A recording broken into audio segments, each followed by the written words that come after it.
Bore da, a chroeso i Gwasanaeth Aml-Oed Eglwys Dewi Sant ar Sul y Gweddnewidiad, neu'r Sul cyn y Gyrawys.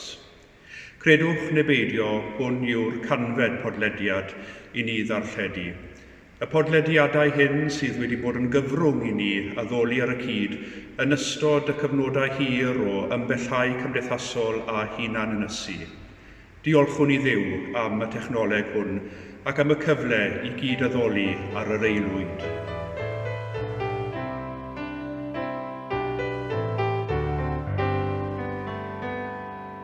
Mae'n halon mor llon y mae'n dawnsio yn fy mron, neu fod fi yw'r Iesu glân. Oes neb ond fe ar y feiar nac yn ei droi mywyd y fôr efo gan. Fe gaf hwyl am hob gwaith o gwyl, o dan fanner y Crist ar groes. Mi rof lef Gwasanaeth fôr am enw da, yr Iesu ar hyd fy oes. Dal nwylo yn rhif i'n y gwarthus dyw bob dydd, gyda chymorth Iesu Grist. Cafend i fy mrawd wrth ofalu am y tlawd, a dwi'n gwawr i ffurfafen y trist. Fe gaf hwyl am hob gwaith a gwyl, o dan fanner y Crist ar groes. Mi rof lef Gwasanaeth fôr am enw da, yr Iesu ar hyd fy oes. Mor hyfryd yw iaith a'i fafeiant ar y daith, a chael Iesu'n ffrind i mi. Y llaw grefaf gaeth sy'n fy nghodi ar fy nhraed, drwy y wyrthnaid ar fryn Calfari. Fe gaf hwyl am y gwaith a gwyl, o dan fanner y Crist ar groes. Mi rof nef Gwasanaeth fôr am enw da, yr Iesu ar hyd fy oes.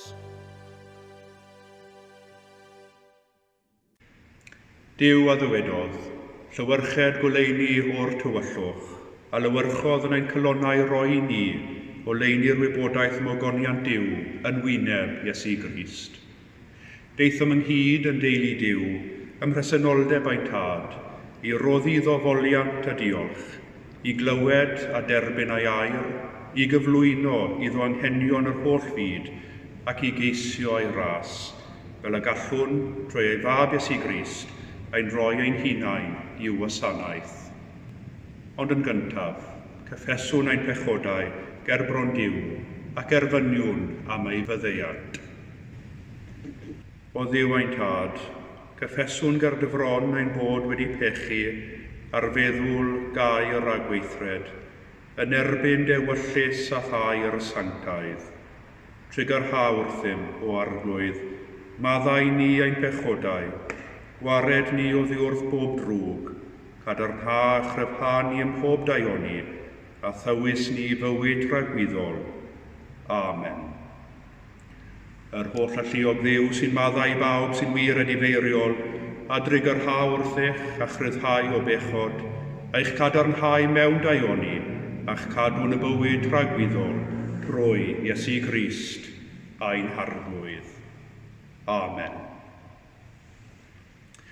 Mae gogoniant Duw yn disgleirio yn wyneb Iesu, sydd ar ddelw Duw. Gwelwn o leini'r Efengil yng ngogoniant Crist. Mae Duw yn disgleirio i'n cylonau, fel y mae goleini'n disgleirio yn y tywyllwch. Cyhoeddwn mae Iesu Grist yw'r arglwydd, a ninnau yn weision iddo.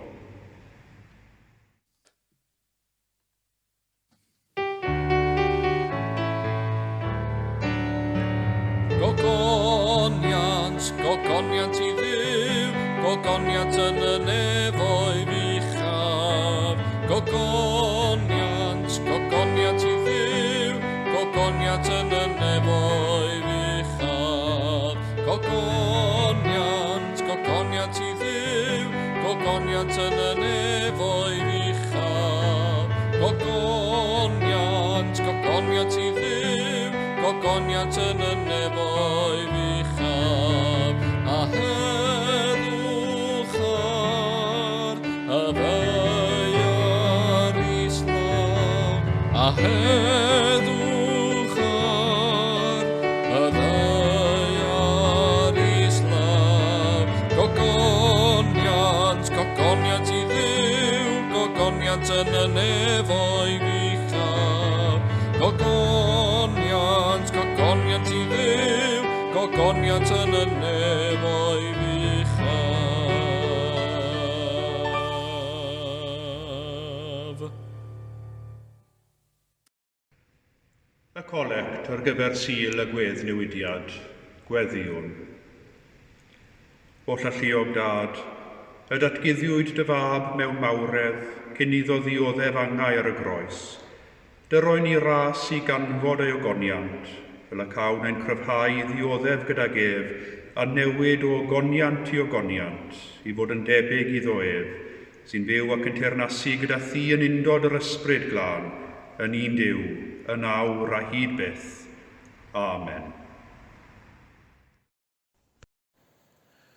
Rhan o'r ddegfed salm ar 20.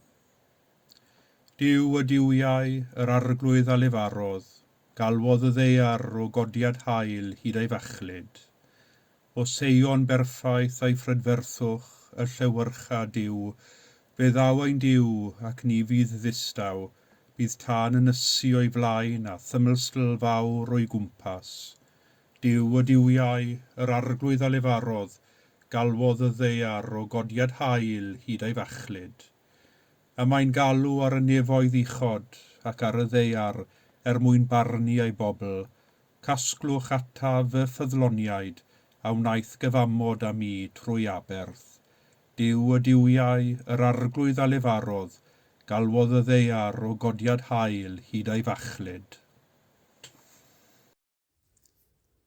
Ymhen 6 diwrnod, dyma Iesu'n cymryd Pedr ac Iago ac Iowan a mynd â hwy I fyny fuchel o'r neilltu ar ei pen ei hunain.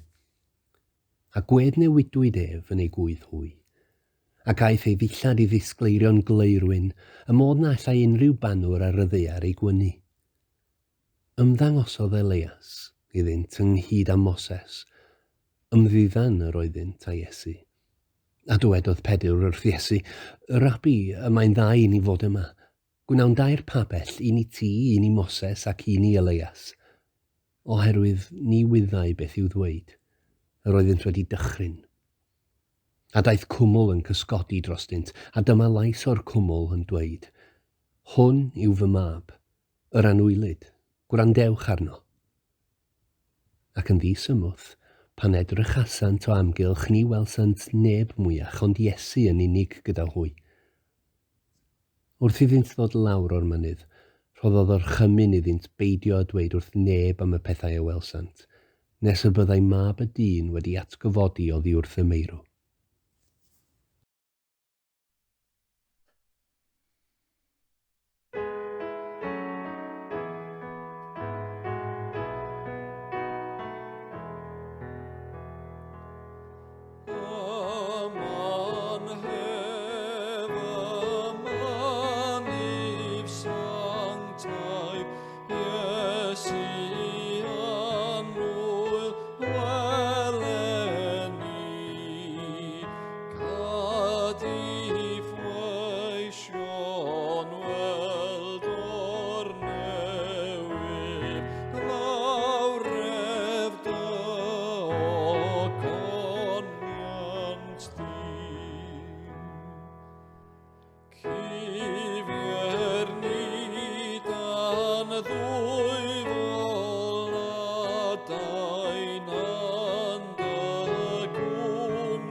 gyda.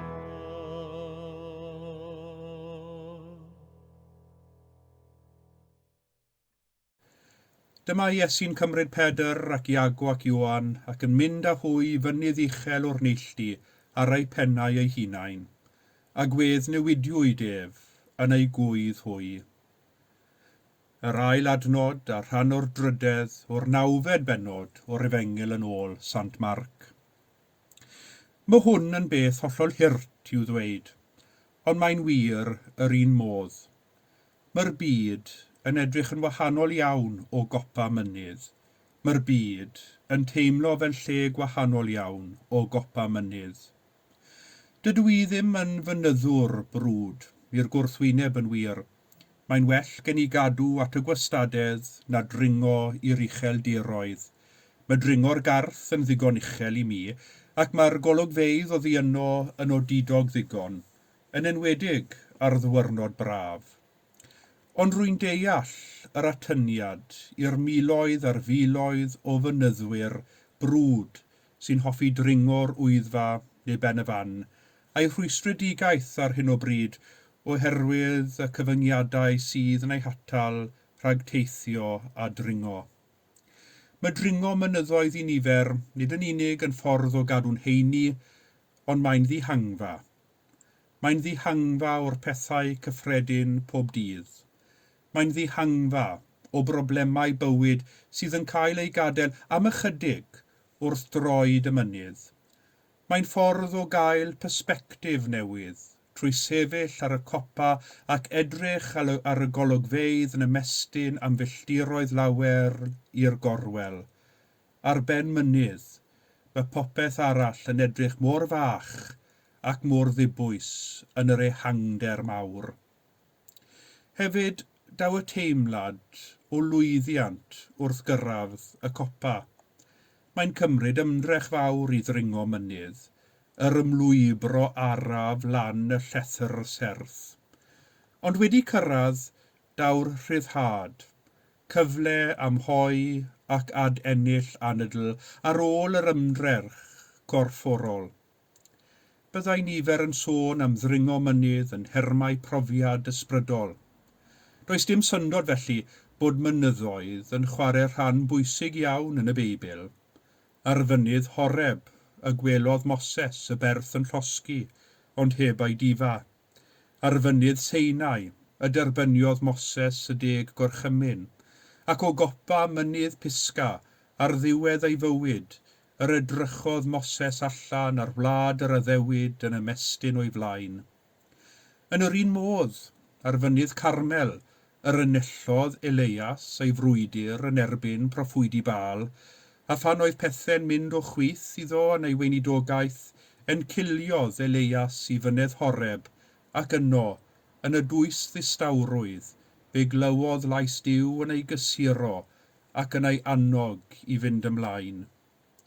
Pob un ohonynt yn brofiad penmynydd, profiad o'r dwyfol yn cyffwrdd â'i bywydau.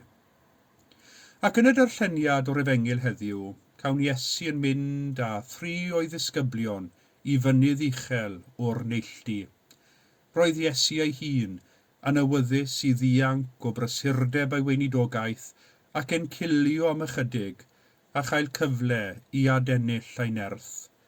A lle gwell i ddeanc nag i ben mynydd ymhell o bob unaid byw. Mae'r Gweddnewidiad yn dod hanner ffordd trwy Efengil Marc. Mae'n stori bwysig a rhyfeddol. Gyda'r 3 disgybl, Pedr, Iago ac Ioan, fe gaw ninnau gipolwg o goniant Iesu yn disgleirio trwyddo wrth iddo gael ei weddnewid, a'i ddillad yn disgleirio'n gleirwyn, a Moses ac Elias yn ymddangos iddo, a llais Duw yn dweud wrth y 3 disgybl ac I ninnau.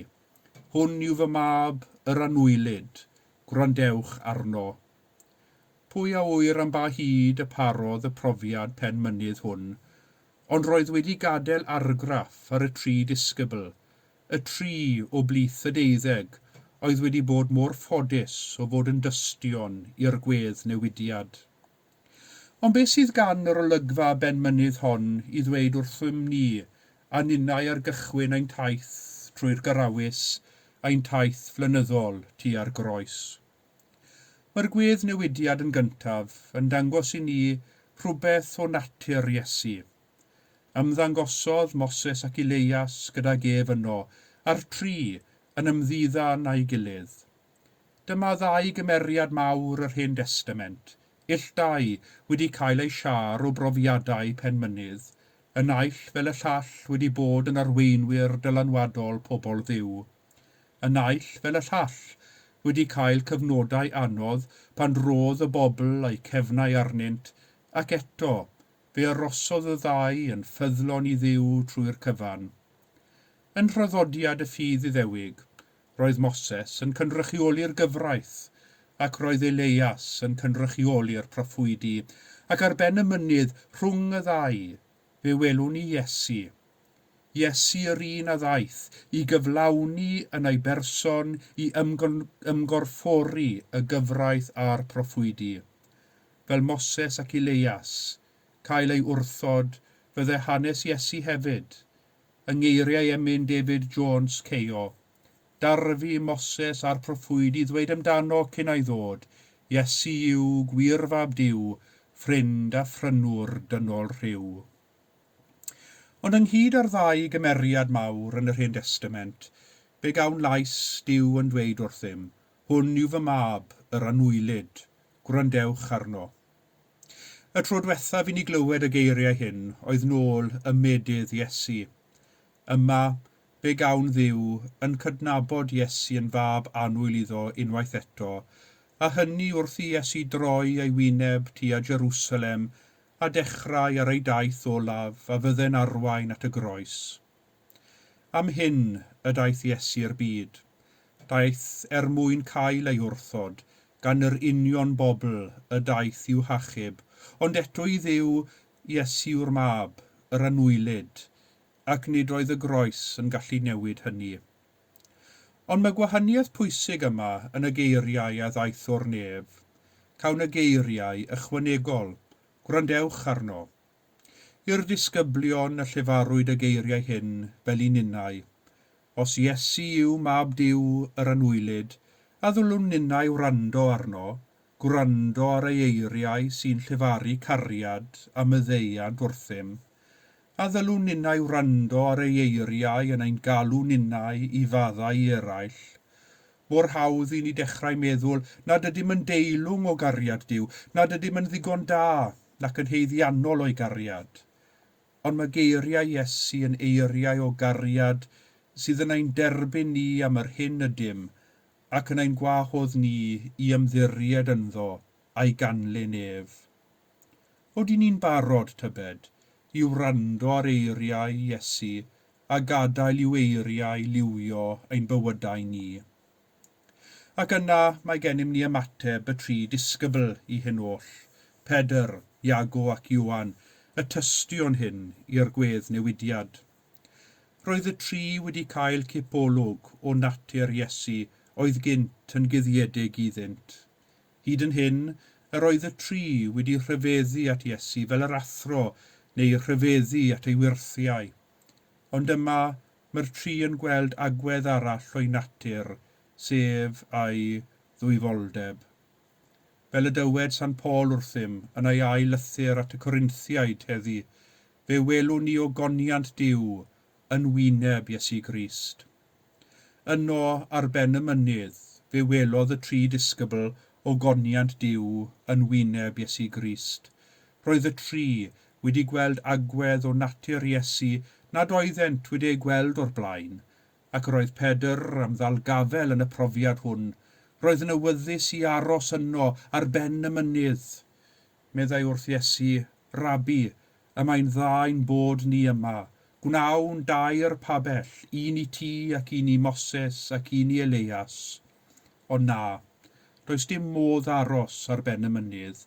Profiad dros dro oedd hwn i'r disgyblion, ac yn ddisymwth diflannodd y cwmwl a Iesu'n unig oedd yno gyda hwy. Cipolwg yn unig oedd hwn iddynt. Môr arswydus a dymunol oedd bod yno ar ben y mynydd, cipolwg yn unig ydoedd, o'r gogoniant a oedd i ddod. Fel pob mynyddwr, mor godidog yw'r golygfeydd o gopa'r mynydd, gwyddom nad oes modd aros yno am byth. Mor ddymunol yw'r ddehangfa, mae'n rhaid dod i lawr o'r mynydd ac wynebu unwaith yn rhagor bywyd beunyddiol yn ei holl gymlethdod ac ailgydio yn y problemau a dawyd wrth droed y mynydd. Ac felly yr oedd yn rhaid i Iesu a'r tri disgybl yn yr un modd ddod i lawr o'r mynydd. Roedd y pedwar wedi ei hadnewyddu gan y profiad ysbrydol a dwyfol a gafwyd ar ben y mynydd. Roedd ffydd y tri disgybl yn Iesu wedi ei chryfhau, ac roedd Iesu yn sicrach ei feddwl mai ffordd y groes oedd yr unig ffordd iddo gyflawni ei weinidogaeth. Heddiw, wedi dringo mynydd y Gweddnewidiad, a chael cipolwg o goniad Duw yn wyneb Iesu Grist, ac wedi'n hadnewyddu gan yr olygfa o goneddus ac adlais o fore'r trydydd dydd, mae'n rhaid i ni ddod i lawr o'r mynydd, i ddechrau'n taith gyda Iesu tua'r groes. Ar y ffordd sy'n arwain at y groes, mae'n gwaith fel Cristionogion, yng nghanol y pethau cyffredin pob dydd. Mor hyfryd yw'r profiadau pen mynydd, ein gwaith ni yw gwrando ar Iesu, a rhannu ei gariad a'i fyddeiant, a bod yn Grist i eraill, yn ôl ein gallu. Amen.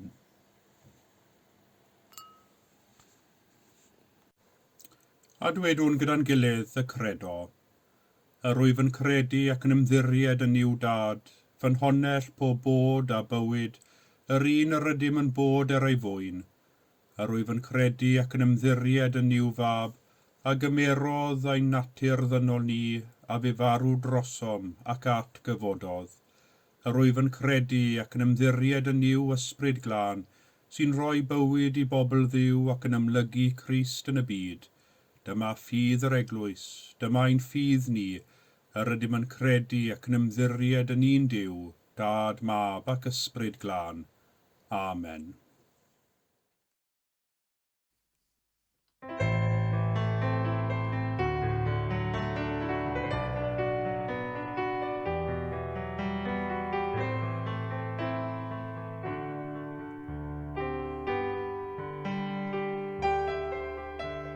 Sefyll o dan adain cariad Duw, a ddaw a hefi ni, gwneud i'r ei ewyllus yn ein byw. Rhin foliant,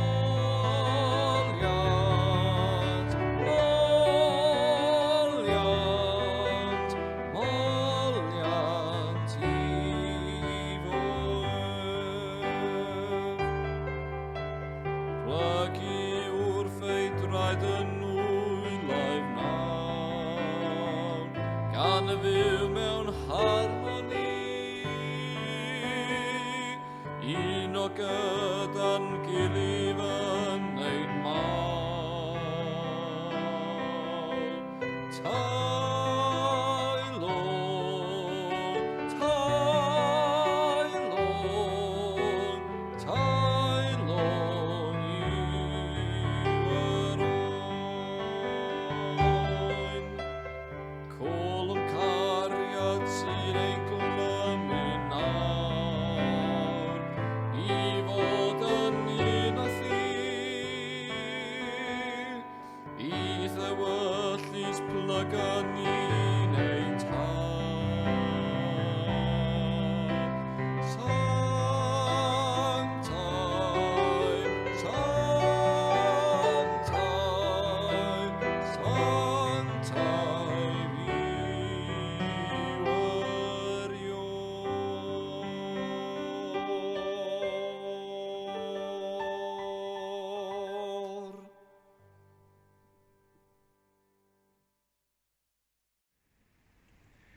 Gweddiwn dros holl Eglwys Crist, a thros bawb yn ôl a'i hangen. Mae'r nefoedd a'r ddeiar yn tystio i allu Dew i Gweddnewid. Deiwn a'r llefydd a'r sefyllfaoedd hynny y dymun nhw'n weld ei newid, i bresenoldeb Dew mwyn iddynt gael ei gweddnewid, gogoniant i Dduw. Bydd yn tawel am dy Dduw, ymlonaf Aml-Oed, ac yn sŵn a therfus gwyd, fe geian ddomnof a gref.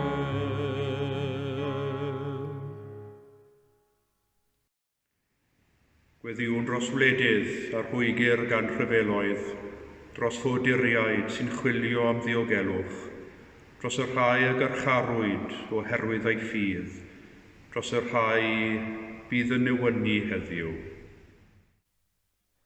Bydd yn tawel am dy Dduw, ymlonaf Aml-Oed, ac yn sŵn a therfus gwyd, fe geian ddomnof a gref.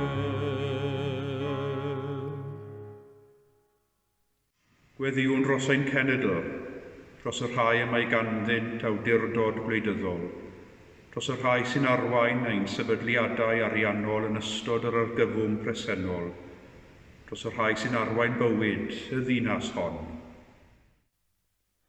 Bydd yn tawel am dy Dduw, ymlonaf Aml-Oed, ac yn sŵn a therfus gwyd, fe geian ddomnof a gref.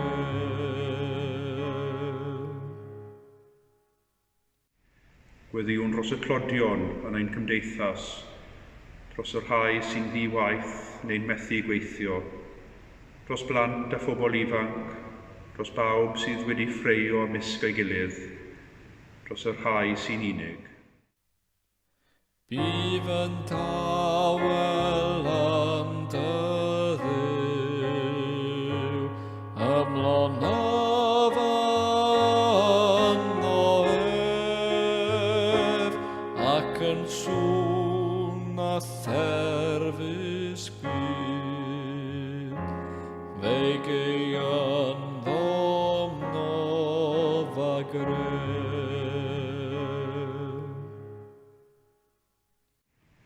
Gweddiwn dros yr rhai sy'n cynnig cefnogaeth, dros feddygon, nyrsys a gofalwyr, dros yr rhai sy'n gweithio yn y gwasanaethau cymdeithasol mewn carchardai ac mewn ysgolion. Bydd yn tawel am dy Dduw, ymlonaf Aml-Oed,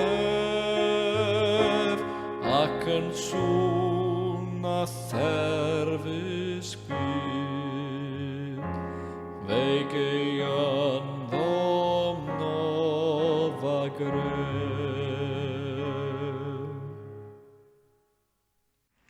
Gweddiwn dros ein hunain, dros ein taith ein hunain o fod yn ddisgyblion, am ddewrder, ffydd a gadarn, a doethineb ym mhob peth a wnawn neu a ddywedwn.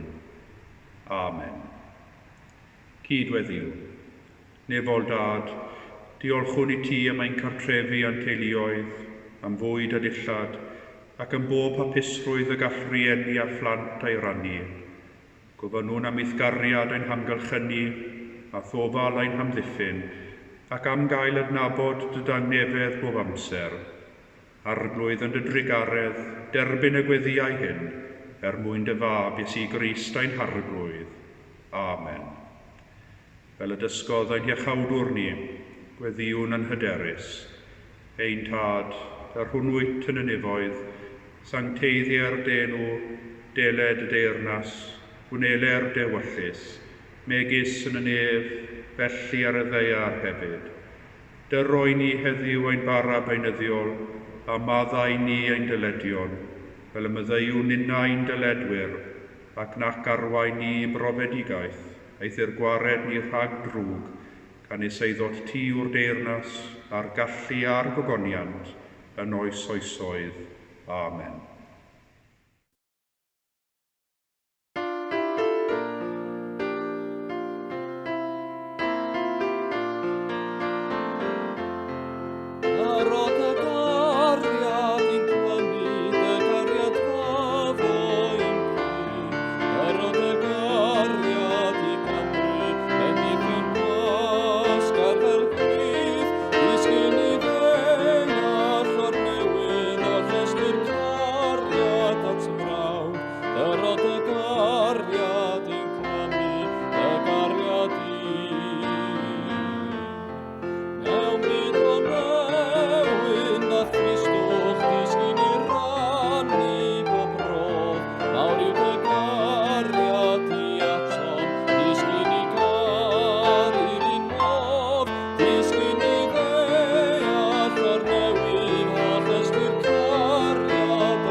Bydded i gariad yr arglwydd Iesu a'i dynnu ato ei hun.